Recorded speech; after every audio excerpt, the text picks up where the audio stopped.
राम राम सबको। कैसे हो आप लोग? आशा करती हूँ आप सब ठीक होगे। निधि चैनल में आप सबका स्वागत है। और आज हम पढ़ेंगे माघ मास का महात्म का पहला अध्याय।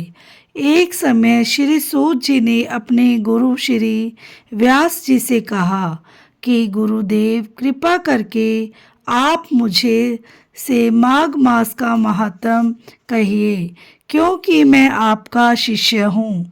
व्यास जी कहने लगे कि रघुवंश के राजा दिलीप एक समय यज्ञ के स्नान के पश्चात पैरों में जूते और सुंदर वस्त्र पहनकर शिकार की सामग्री से युक्त कवच और शोभायमान आभूषण पहने हुए अपने सिपाहियों से घिरे हुए जंगल में शिकार खेलने के लिए अपनी नगरी से बाहर निकले।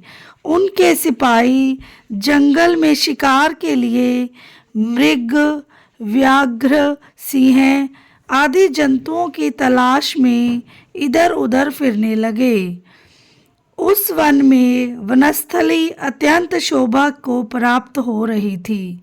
कहीं कहीं मृगों के झुंड फिरते थे, कहीं गीदड़ अपना भयंकर शब्द कर रहे थे, कहीं गैंडों का समूह हाथियों के समान फिर रहा था, कहीं वृक्षों के कोटरों में बैठे हुए उल्लू अपना भयानक शब्द कर रहे थे, कहीं सिंहों के पदचिन्हों के साथ घायल मृगों के रक्त से भूमि लाल हो रही थी, कहीं दूध से भरी थनों वाली सुंदर भैंसें फिर रही थी, कहीं पर सुगंधित पुष्प, हरी भरी लताएं वन की शोभा को बढ़ा रही थी, कहीं बड़े बड़े पेड़ खड़े थे तो कहीं उन पर पेड़ों पर बड़े बड़े अजगर और उनकी केंचुलियां भी पड़ी हुई थी।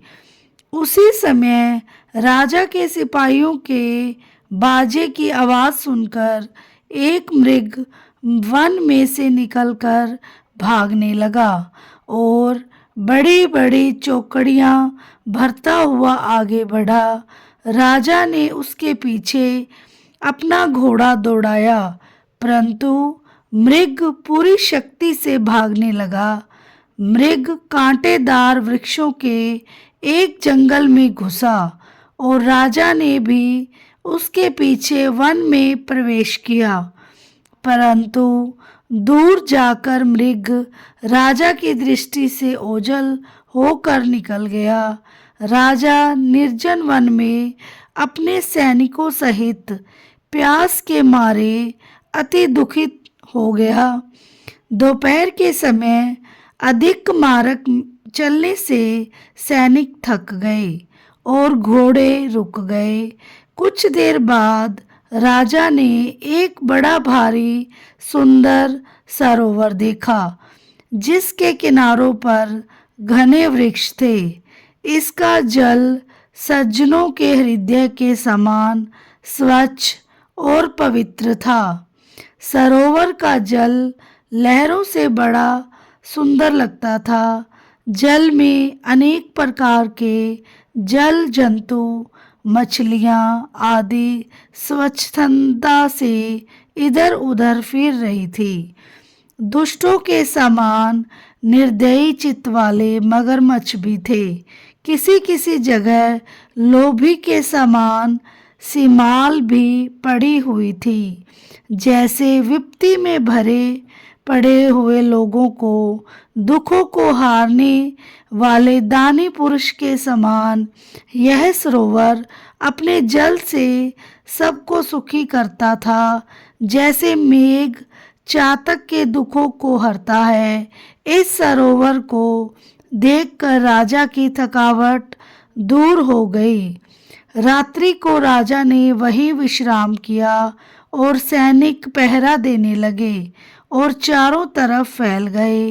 रात के अंतिम समय में शुकरों के एक झुंड ने आकर सरोवर में पानी पिया और कमल के झुंड के पास आया।